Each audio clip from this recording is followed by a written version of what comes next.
For this second session of day one of the Widening the Pipeline Fellowship, we're going to continue the discussion of covering tomorrow, covering the future.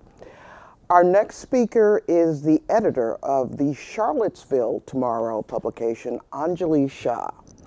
I got to meet Angilee last year at the Journalism and Women Symposium meeting. It's an organization for women journalists, but more importantly, Angilee brought a perspective about how her publication started, why it started, and her role in sort of shaping and guiding the coverage after what was one of the more notorious events in recent American history. And so we believed it was important to have Angilee come and talk about what success means in journalism, not only in coverage and in the approach to covering stories, but in your own personal life and your own vision for what your future holds as a journalist. So Angilee, thank you so much for joining us with Widening the Pipeline. Yeah, this is like such an honor. I mean, to speak after Bobby is like pretty amazing, because when I was sitting in rooms like where you are now, we didn't have as many rooms like where you are now at the time, but you know, hearing from somebody like Bobby, that was like a big moment for me, actually. You know, when you and I talked in preparation for this, we decided that it would be really interesting to talk about what does success mean for your career and as a journalist. And so I think the best way to get into that would be to have you tell us about your own background, your own start in the industry, and take it from there. Yeah, I would love to. And I was going to start with my, post-college career, but because of Bobby's talk, actually, I want to talk about my immigration history for a second, because I'm always reminding myself how much that impacts a lot of things in my life, even though I don't attribute it to that history. So when you looked at that chart about the immigration, the chart that went like this, where immigration dipped in the 70s, my story in this country actually begins before that big dip in the 70s, when my father came to the United States. He came from India. He went to Arkansas for studies. And there was sort of a boom of Indian students coming to this country at that time, especially, right? So you can even think about it as independence happened. The education system in India was quite rich, but the economy was not. So you have these engineers and physicists and scientists and all these folks getting educated and then leaving India, some of them. So my father came to the United States looking for opportunities that he felt like he couldn't get in India. And you see where that dip went. Policies changed in the United States. It became very hard for him after college to stay in the US. So naturally, we ended up in Newfoundland, Canada. I am a Canadian, obviously. That is my immigration story. Newfoundland is an island in the middle of the Atlantic Ocean. It is a rock.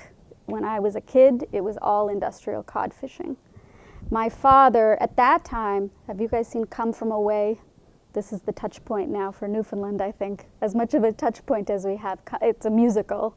At that time, so at 9/11, a lot of flights were grounded in Newfoundland because it's so far into the Atlantic Ocean. So anything that was going across the Atlantic Ocean, they ended up going to Newfoundland, which is a pretty small place. But when my father went there, there was a U.S. Air Force base, and that was where all the transatlantic flights would refuel. So they had the infrastructure for that kind of thing. And he thought, in his mind, if he worked as a contractor for the U.S. government on the U.S. Air Force Base, the United States of America would allow him back into this country. And as many of you who have immigrant backgrounds know, that is absolutely not how it works for most people. So my sisters and I, we all were born there.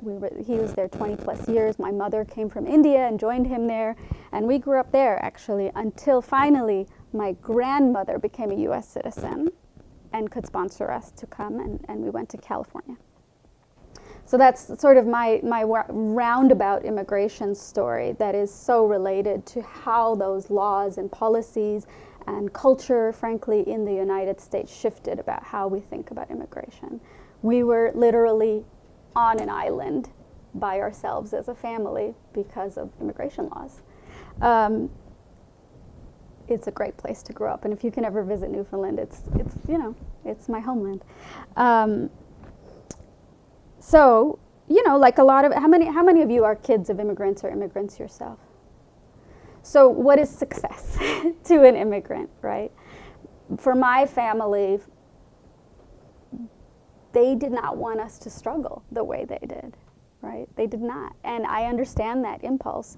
And going into a field like journalism to them was like trying to become a rock star, right? It's like, is that really the life that you want here? You know, is that really the life that we saved and scraped for so that you could have, right? So what is success? You know, as a kid of immigrants twice over, success to me was big media. It was national media, right? So naturally, you know, my journalism career was just failure over and over again. I came out of college, and because we were in Southern California, my family's in Southern California, the LA Times, that was it, right? Like if I could, because, you know, my aunt actually subscribed, got that paper every day. If I could get to the LA Times, my whole family and their circle would know, right, that like, oh yeah, okay, she has a real career and maybe won't starve when she's 35, right? And might have some retirement savings one day. Of course, the LA Times would not have me. I applied, gosh, should I count? Maybe 7 times to different programs, to the fellowship programs, the diversity programs, entry-level programs. I applied to like edit their calendar. I tried everything. They would not have me. And I felt like I had failed. But my first job in journalism was actually at UCLA. I ended up getting a job on campus at a publication called Asia Media. And it was not what I thought I was going to do, because nobody and I knew that publication, right? Nobody knew what I was doing, but it was such a blessing. It was such a blessing. Tiny newsroom, literally 1.5 employees, but we worked with scholars and journalists around Asia to cover Asian press issues. And that was my first job in journalism. Was not quite in journalism in a traditional sense. It was a publication that was run out of literally a closet that they converted into an office on the 11th floor of a building at UCLA. Before you go any further, yeah. Can I ask you, what were the early influences? What as a kid made you want to be a journalist? Well, I should probably say, it didn't occur, again, right, like kid of immigrants, it doesn't occur to you that this is an option, right? I was doing journalism since I was in middle school. I was the editor of our middle school paper in 6th grade. You know, I got in trouble with the principal for something that we ran, you know, in middle school. So I had been doing this for some time, and actually, it really, like, it wasn't even possible in my brain that was a career. That was kind of a hobby that my family tolerated, and sometimes was like, really, do you want to fight with your school principal? Is that a thing? You want him calling us in the evening on a Wednesday, you know? So, you know, I had been doing it. But you were reading as a kid. Did you have a role model? Was there somebody that... I mean, like, I remember the first person I became very fascinated with was actually Nellie Bly.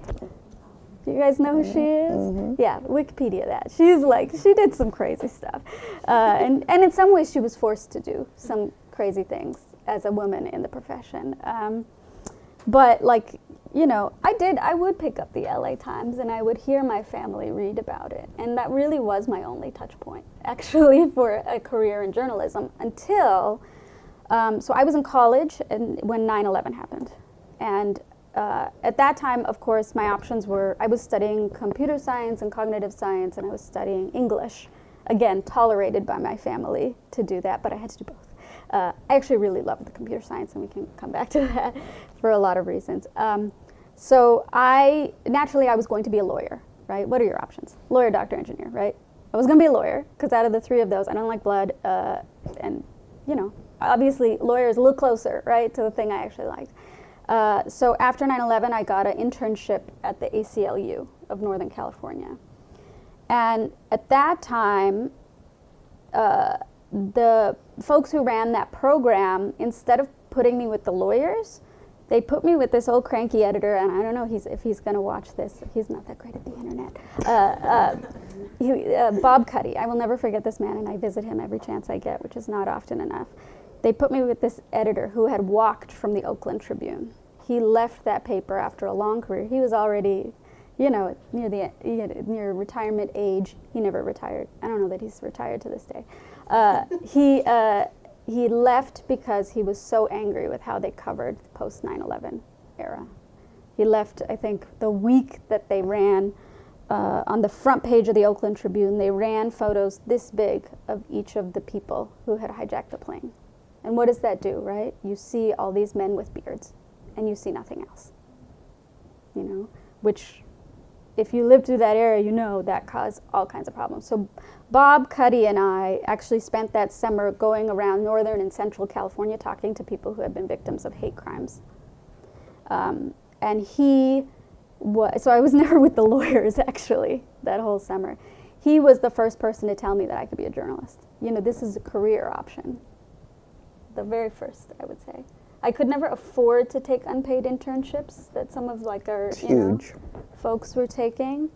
So I just never had that. I was running this scrappy news magazine on campus. I went to UC Berkeley on campus, but I didn't have great role models. And if you know anything about UC Berkeley, the journalism school didn't allow undergrads to take classes. So I would try to sit in and get kicked out of the journalism classes at the graduate school, actually. I would go and sneak in, and about 2 weeks into the semester, the professor would be like, wait a second, why is there one extra person in this room? And I would get kicked out. So, I'm forever grateful to him because he was like, oh, you could do this. And so I bombed the LSAT. I went partying the night before and just bombed it. And then I was like, well, I can't go to law school. and I started applying to the LA Times, which was a failure. And that's how my career in journalism began after college. So tell us about those early sort of thinking about what success would look like. Yeah. Was it, I'll be an editor one day, or I'll be a columnist, or what were you thinking about in those years? Oh, I had been in it, and I didn't know this there's so much that I look back at that time. I didn't know it at the time, but I was an editor. Like, in my heart and soul, really since I was a child, I was an editor, and I came to know that. So my first job was as an editor at this publication at UCLA. And at that time, it was like, okay, well, I hadn't really thought about international news, but that really set me on that path. It was great. It was like, I learned every inch of publishing. I learned about the financial, because we were so small, I learned about the financial side, but it was also like being in graduate school because I was around scholars all day long. So I was learning history and politics and languages about Asia. And so I had free grad school, while I was also learning all these skills that I would need later on to build new things, which, as we know, right, my colleagues at the LA Times, God love them, it's really important to have that breadth of skills in the industry that we're in, because you have to be ready to take on lots of roles if you want to stay in this profession. And because that was my first job, I was never afraid.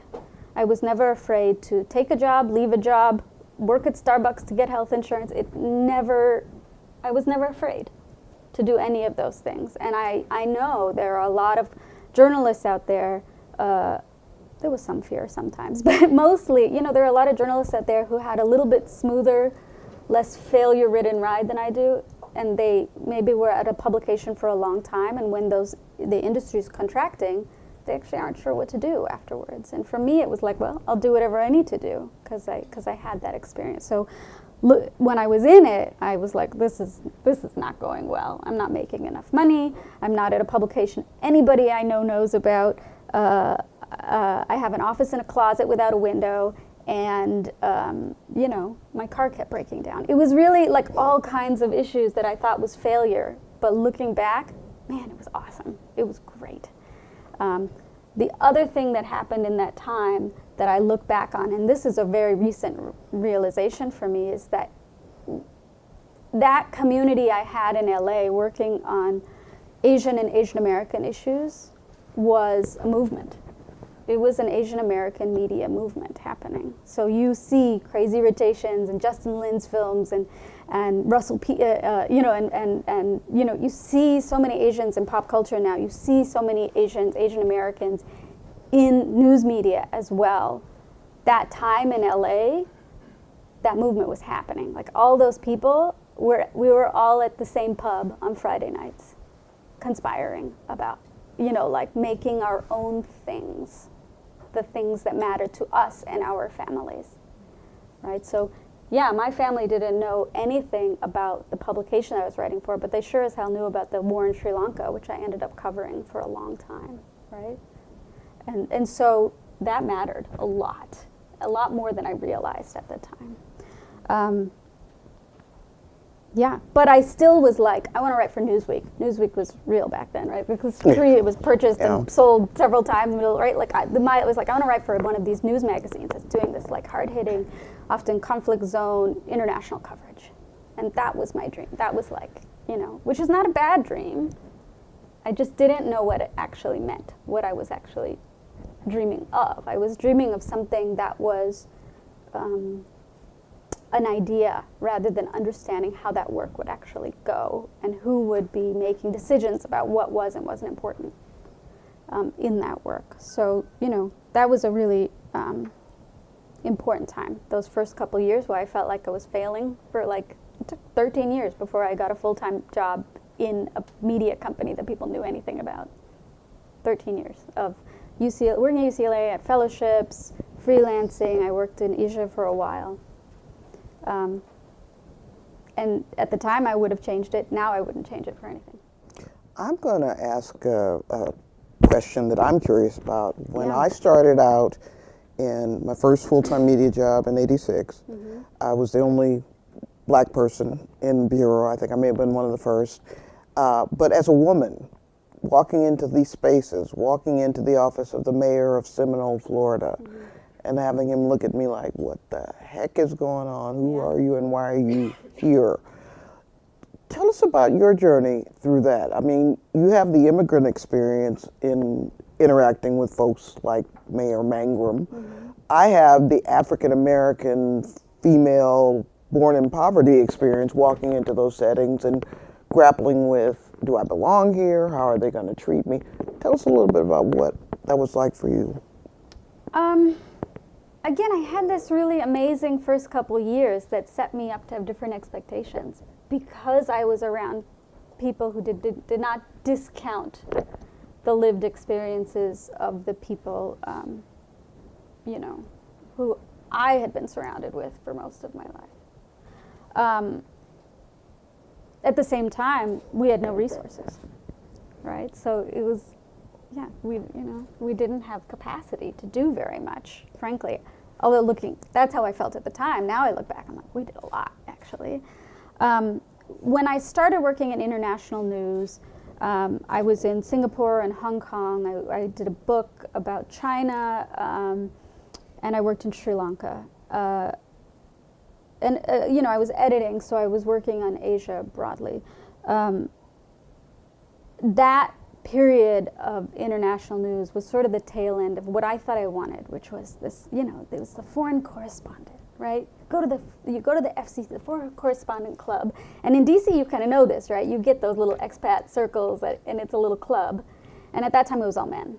And when I would walk into those clubs, and I ended up hating them and never going after my first year of being abroad, they would assume I was somebody's wife, somebody's Asian wife, every time.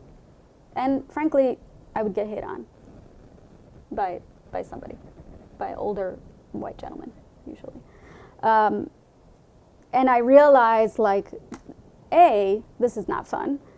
B, this is how, if your metric of success is climbing through those ladders, you know, those are the networks. That's how people climb through the ladders. And I was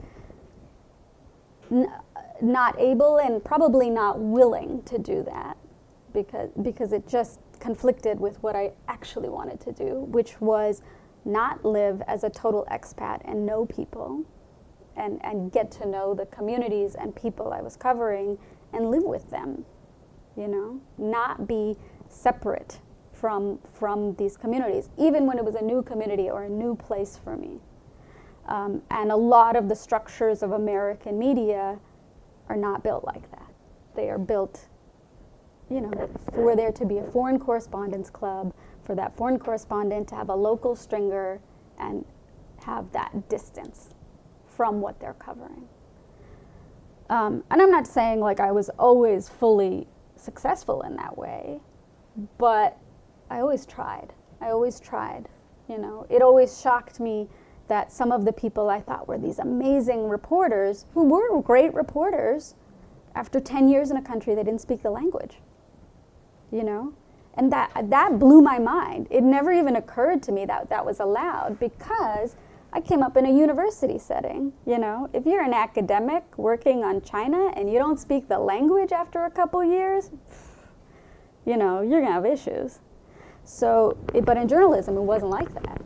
You could not speak the language, you could be very separate from what you were doing and still be considered the top flight journalist on that thing. And I'd never liked that. I never liked it. And it took me a long time to realize that if my version of success was climbing that ladder, then I'd be climbing into something I actually don't like. And that was a huge realization for me, really big. Yeah. I think, do you have a mic? Is this possible? I had trouble hearing, I think, what your description of the kind of ladder you didn't want to climb. What was it? Could you just repeat, I guess, or explain a little more of It was an old boys network. Yeah. Right? How did you move up in the world of foreign correspondence? Move up, right? What I thought was moving up. It was by, I mean, you had to do good work. It's not that you didn't, you know, it's not that you didn't have to be good at what you did, but you had to know people. And you had to have them feel like they could work with you and know you and have a drink with you. I mean, there was so, when I started in international news, it was just drinking all the time, drinking culture. And I also, you know, I like whiskey, don't get me wrong, but I'm not that person, you know? Like, I'm not that person. And it's not that I couldn't have done it over time my own way. Maybe I couldn't have, I don't know, but I didn't want to. I didn't want to be on that ladder at a certain point. Okay. Sorry. Thank you for restating and just explaining more. Yeah. I want to make sure I follow. Yeah. I personally would love to just spend the whole day parsing through all of these different experiences, because I lived in East Africa for 10 years myself, and I had, you know, some of those kinds of perspectives. But take us to, how do you, someone with your diverse, eclectic background wind up in Charlottesville, Virginia? Yeah. So when I came back to the U.S., I actually this is when I got my first real job in media. I was in Public Radio International, which has since merged with PRX, so really big national media.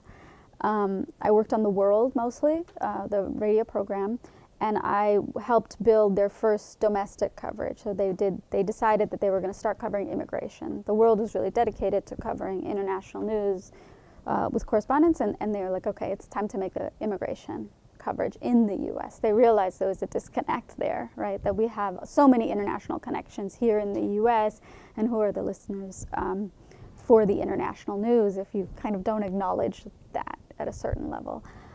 So we built Global Nation, which was just such a joy. My partner through most of it was Monica Campbell, and we really built something different in public radio, I felt. You know, we brought on a lot of new contributors from immigrant communities, which sounds obvious, but it just wasn't happening at the time. And at that time, too, people didn't think about immigration coverage the way they are doing now. There were very few national media outlets that had immigration coverage separate from their criminal justice reporting. I put on the board here, to continue Bobby's story, you know, the two immigration laws that shape more recent history is IRA, which criminalized overstaying visas, and the Patriot Act, which established the Department of Homeland Security and essentially established the largest police force in the history of this country, in ICE.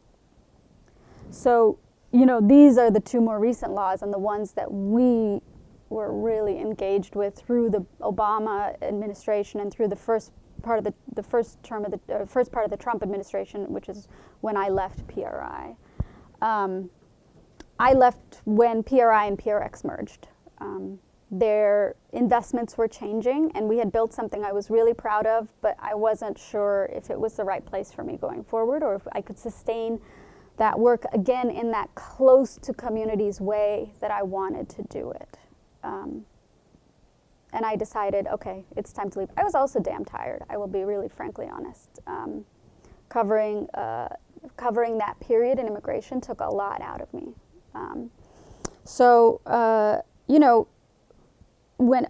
I started working with local newsrooms around the country and different startups and different organizations that I'm so proud to see how they're growing, actually, really proud, because in their early development, it wasn't certain that they would get the investments that frankly they deserved for the kind of work they were doing, mostly in the nonprofit space, a little bit in the for-profit space.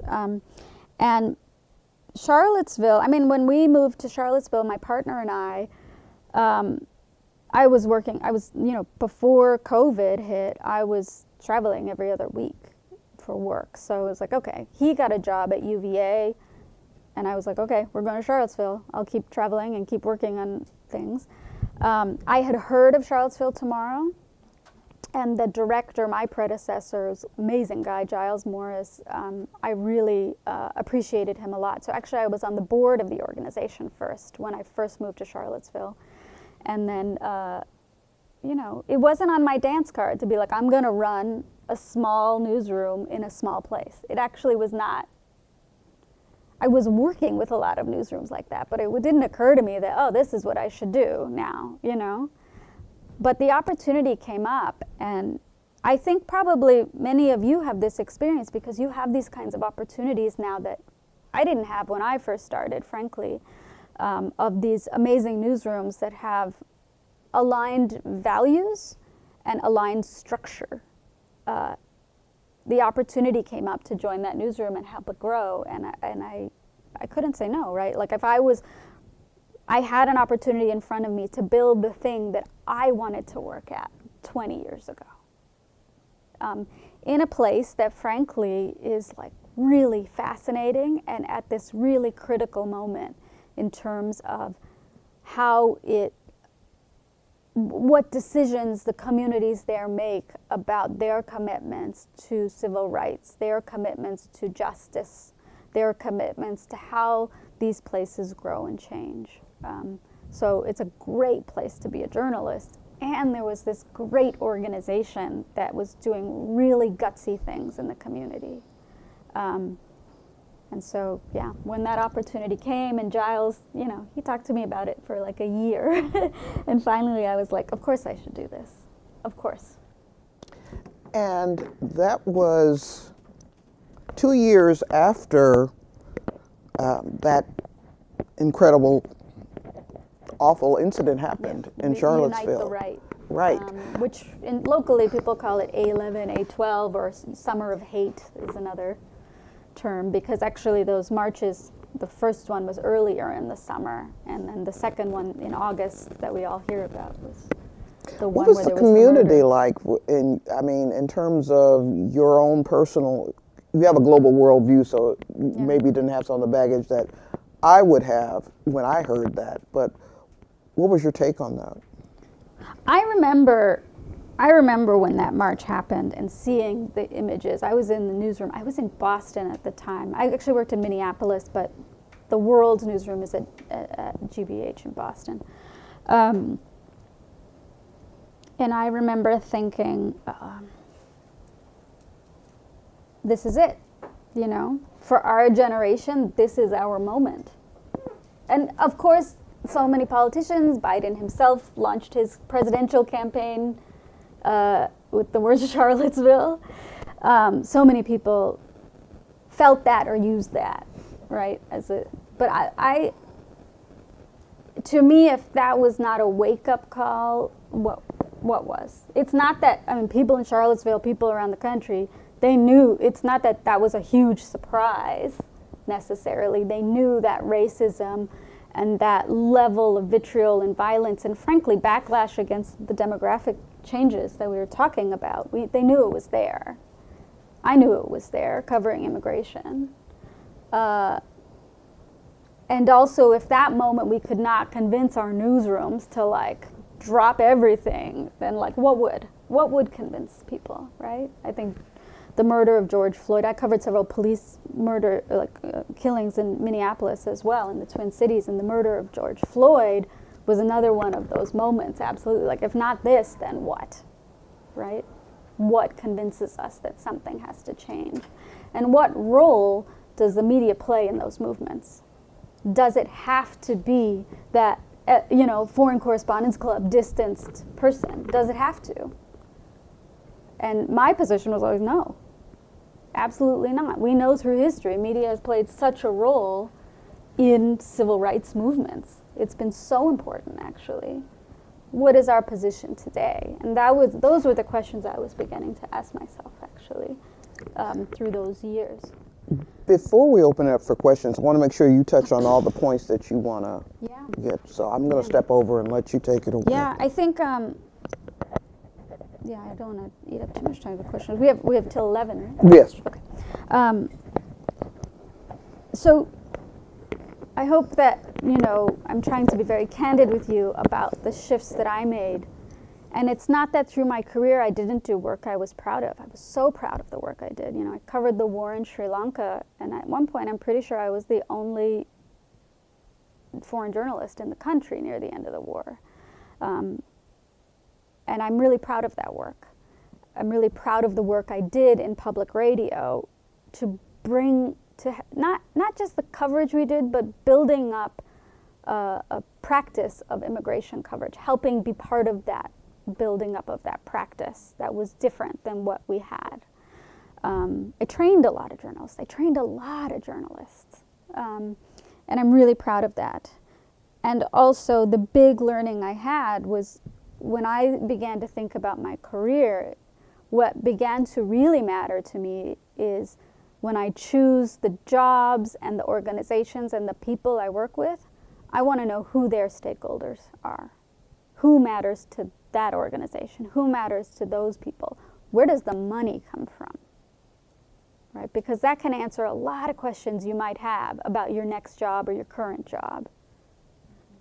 When we're we can have the sort of day-to-day conversation of how do you convince your editor. I became very interested in how do you convince your community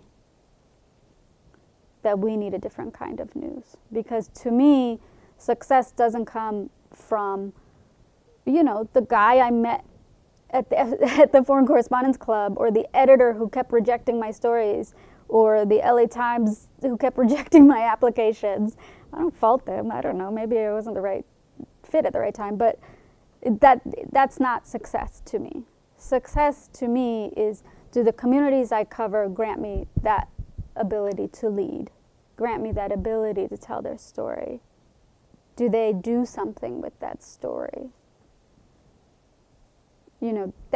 That's success, and we don't talk about it. You go to journalism conferences quite a bit and talk about how do you network within the journalism industry? How do you get ahead? How do you convince your editor? It's not an unimportant conversation, but we don't talk about how do you measure your success against the community impacts and the communities that grant you that gift, frankly, of being able to cover them and tell their stories and give them information.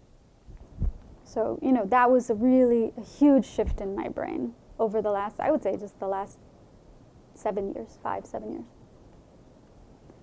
Yeah. So, I think, when Rachel asked me what I wanted to talk about, I don't know. I wish somebody had told me that early on, that you can have a different path.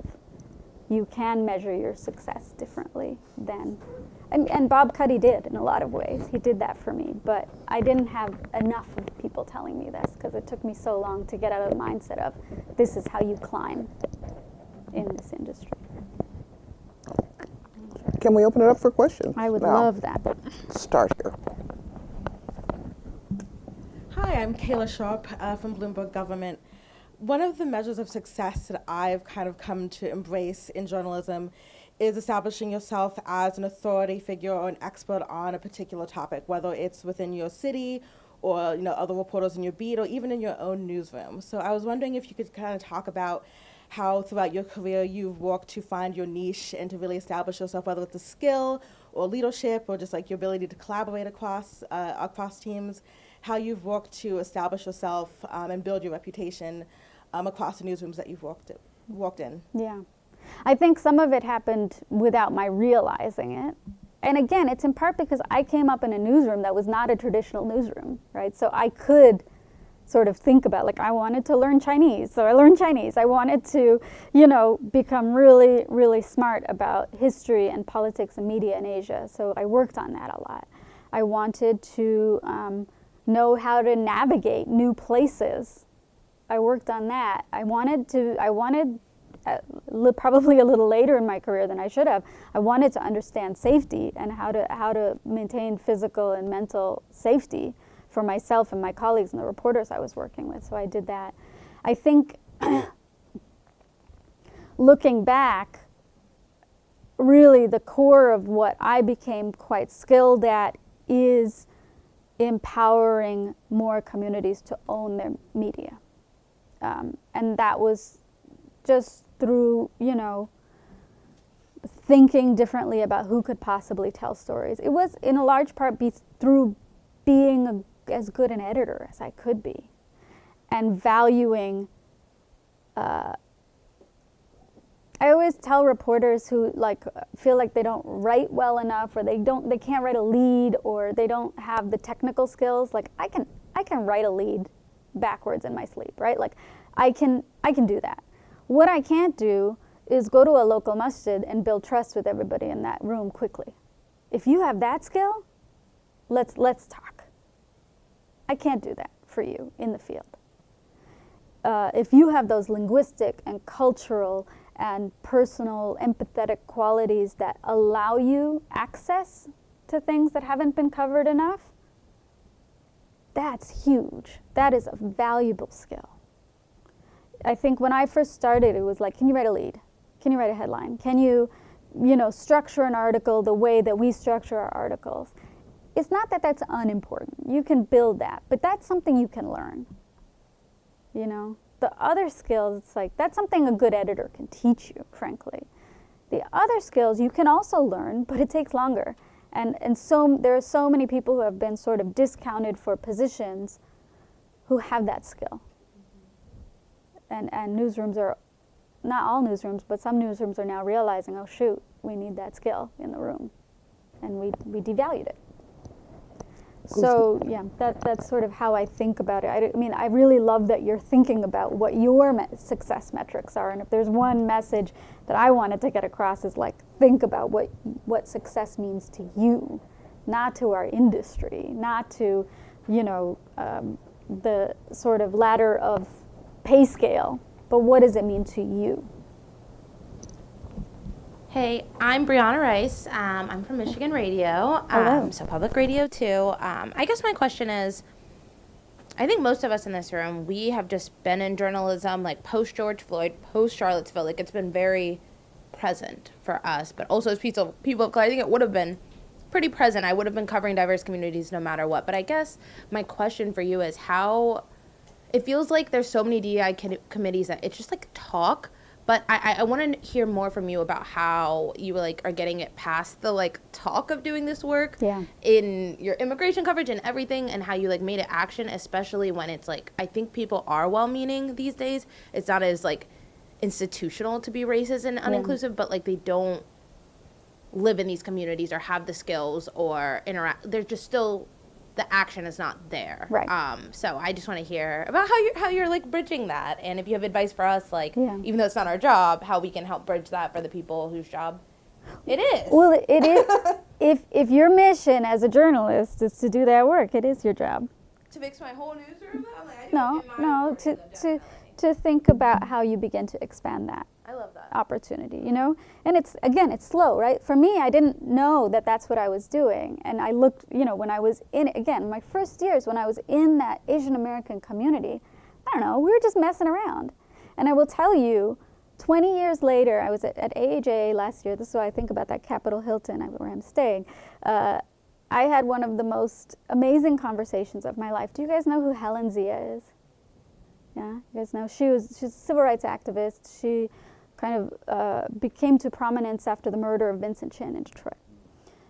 Amazing person. I remember we brought her onto the world once or twice, and I was like starstruck because I think she's an incredible person. And if she ever watches this, I'll be a little embarrassed. But you know, I was sitting next to her in a room at AHA, and she remembered the scrappy stuff we were doing in LA 20 years ago. She remembered it. And she was like, oh yeah, you guys were really building something. I was like, really? Like, I didn't realize the role that we had played because we felt so small.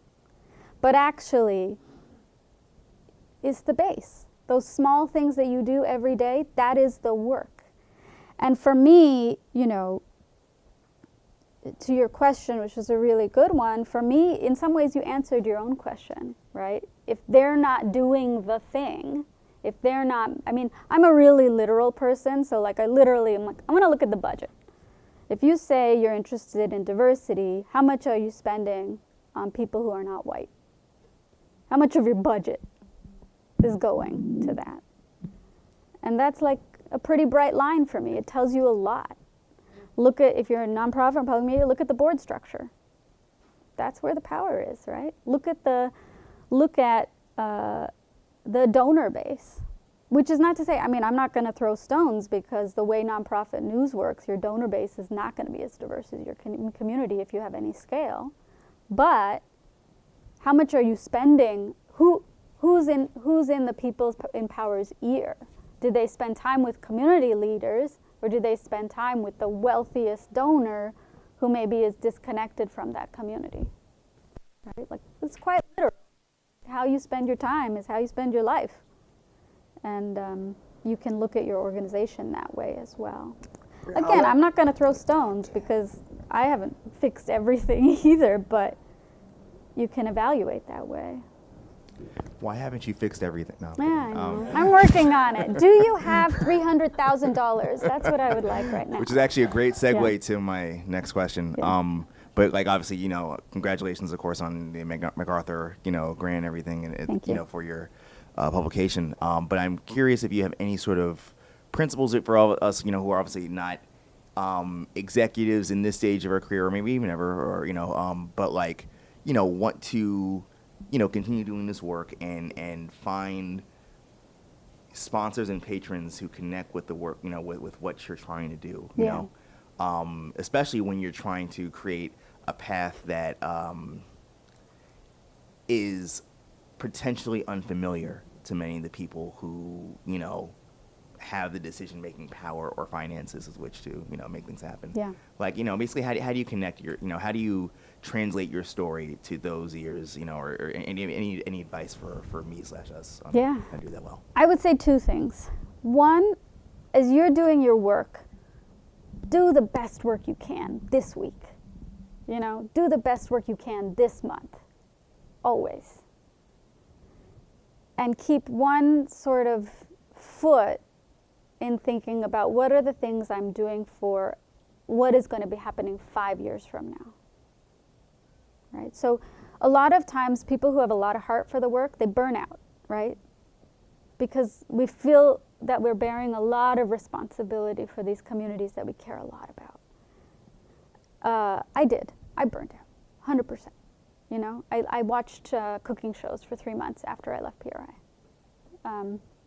I also started a company so I could do consultancy, but you know, like I could do those things. I could not engage with humans.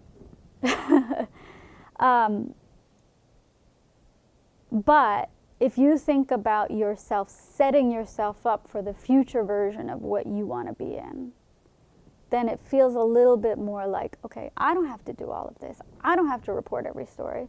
But the stories I report, I need to do well. or the stories I edit, or the stories I produce, or, you know, whatever role you have in your newsroom, I have to do well. And I need to always think about, like, maybe we need a bigger team to actually do this. Who needs to be on my team, whether it's within my newsroom or within my career? Who are my allies in this? And can I develop them also? And I think that goes into your second question, which is that start with the people who get it. Don't sink your heart and time into people who don't understand. That I wish I had spent a little less time trying to make people who I thought could make things happen understand things, who were so far away from what I knew I wanted to do with my career and I wanted to do with journalism. So start with, and there's plenty of that. It's not like you have not enough of those. Start with Rachel, you know, like start with people who get it. Start with Bobby. Start with people who understand where you're coming from, and let those bridges build naturally from there. I hope that helps a little bit. That helps a lot.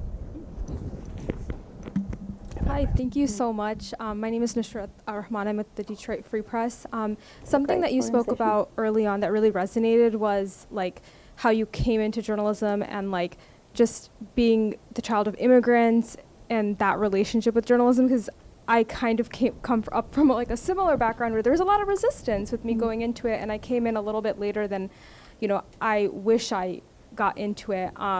But my question is really about like the stability and advocating for more stability in this industry, especially because I think as young journalists we're seeing so many layoffs, a lot of like people of color who are being laid off in beats that are very much so about community and like diverse communities. And so that's very discouraging on a broad scale, but also like personally, like when we're in these jobs, like advocating for like better pay and better benefits and things like that. So it often feels like we're on this boat that's like sinking, but we really want to be on it, but it's really hard to stay on. So that's a roundabout way of asking, like, how do we advocate in our newsrooms for more stability and I think structure, so that we can stay on? Because I think we have the passion, but like passion alone isn't gonna like pay the bills. And like, you know, paying the bills is important. I remember the first time I had dental insurance. Wow, what a revelation! Because my teeth are terrible, like really bad. It's anyway. I wonder, you know, when you heard yourself asking that question, what you heard, because, you know, if you come from a family of immigrants, you know, like, if your boat is sinking, you should get off the damn boat, right? Like, what are you doing, right? Trying to stay on a sinking boat. And I think, and I say that not being like, leave journalism. No, that's not what I'm saying at all. I'm saying that there are boats afloat in this industry, right? We have to just look for the ones that are floating. The other thing I'll say is, if you can go in without being, let me put it this way. I wanted to be a journalist badly. I got a job at a university.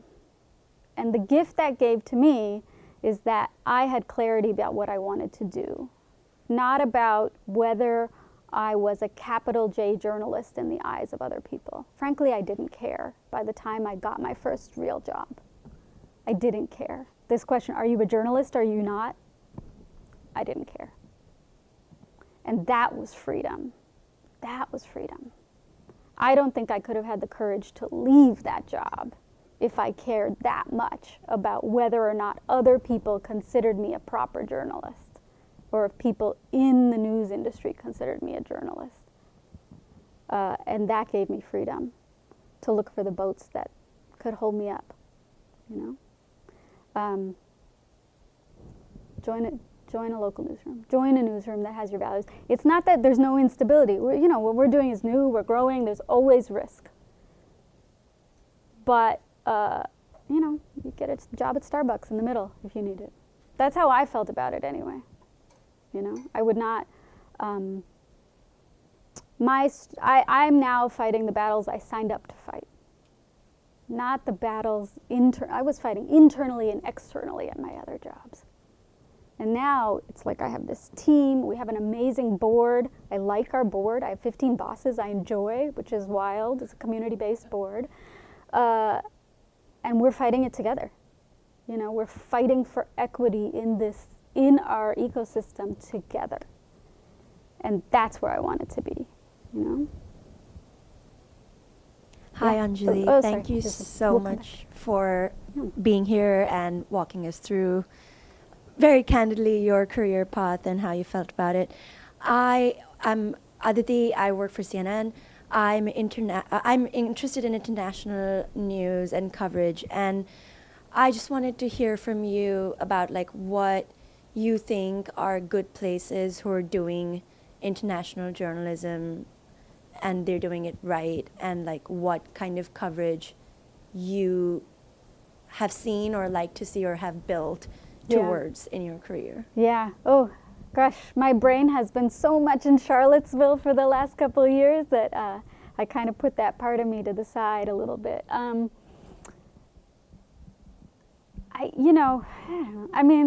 I can tell you what my experience is. I don't know that I have the great breadth of understanding of like the entire field. For me, NPR is pulling back a little bit, but they still are making investments in international coverage. I think I really appreciated looking, frankly, outside the U.S. as well. I worked for some companies, British companies, and that do good work, really good work. The NewsHour is, on the TV broadcast side, they're working with pretty amazing people. I know it's a lot of fellowships and things, and people pushing in that way to do that work. But yeah, there's very few companies expanding their international coverage at this moment in the U.S., and that is true. So it's not easy. For me, I went the magazine and book route, so it was a little different than being in a newsroom, actually. So I don't know. But also I wrote for a bunch of magazines that no longer exist, so I don't know if I'm the best person to ask about the situation today. Let me think about that a little bit more. One or two more. So let's come up here and then we'll go back in that corner. Hi, thank you so much for talking to us. I think I kind of relate to what she asked about as well, Aditi asked about. I've also been struggling to find an opportunity for international coverage that also aligns with my values. I feel like that's kind of the state that the point that I'm at in my career, where that's really important to me, and I don't want to necessarily take an international opportunity or the opportunity to cover something remotely from here with an outlet that I don't align with. And so I'm finding it fulfilling at the moment covering my communities back home in my home state at this point, while I figure that part out.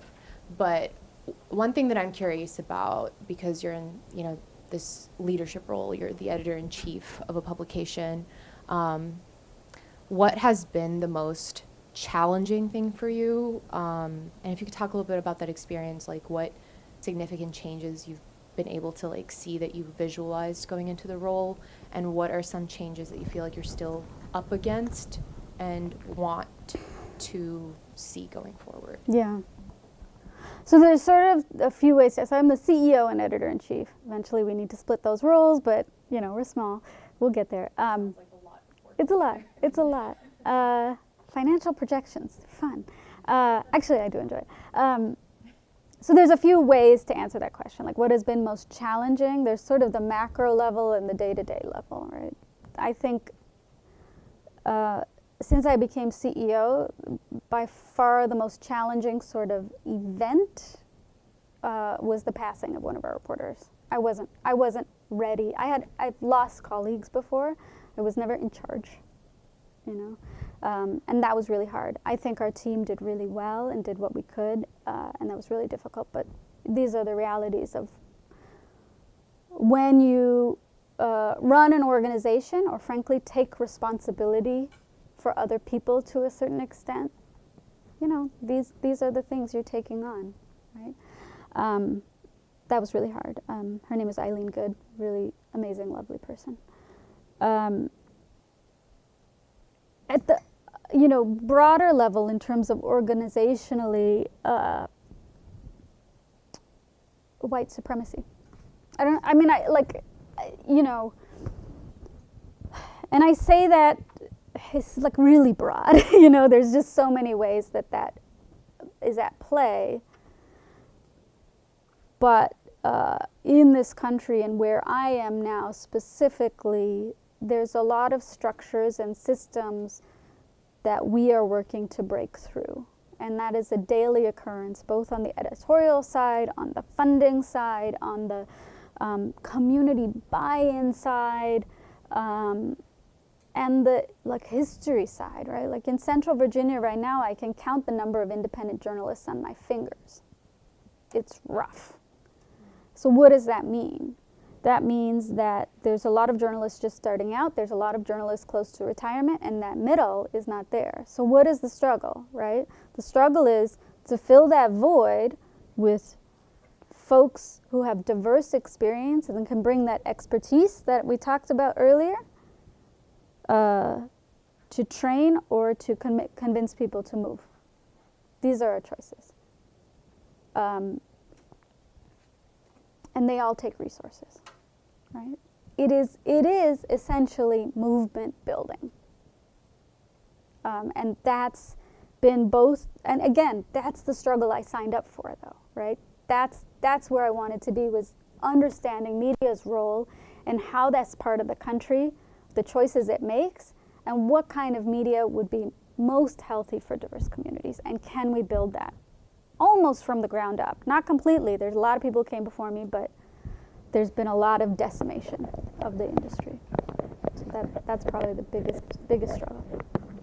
I think we had a couple more back here, so we'll take.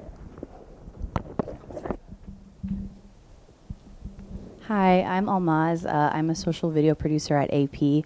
I know you were talking. You're in Virginia, right? Yeah. Are you based around here? Yeah, okay. I am. And so can you kind of talk a little bit more about how you were able to build trust with people as an international reporter? And did that look different from when you reported on a local level? Yeah. Well, okay.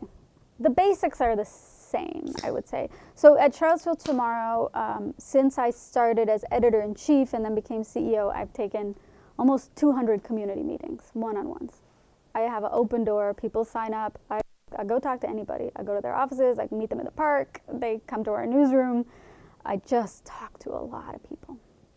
And for me, that process has been so important because, again, coming back to like who's in the ear of the person in charge, there are so many ways that we could have defaulted to have me just talk to our major donors. And I was like, I need to have more people in my ear.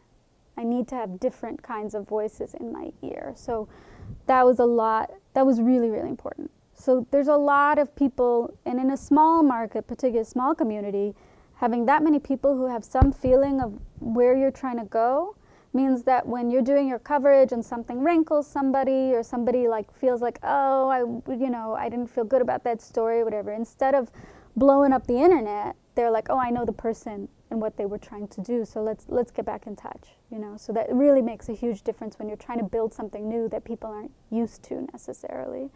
And then abroad, it was not that dissimilar. It was not as like open door, and of course there were different safety issues. There are safety issues in Charlottesville, but there were different safety issues at play depending on where I was. But I tried to spend time. I spent time listening. I tried to live in places that were not, the expat house. I tried to get to know local people and talk to folks before I went. One of the best things I did actually as an international reporter, I was a longtime contributor to Global Voices, which is an amazing network. And that time, it was different too, right? The blogs were it, and that organization was built on this international network of bloggers who were just doing amazing work.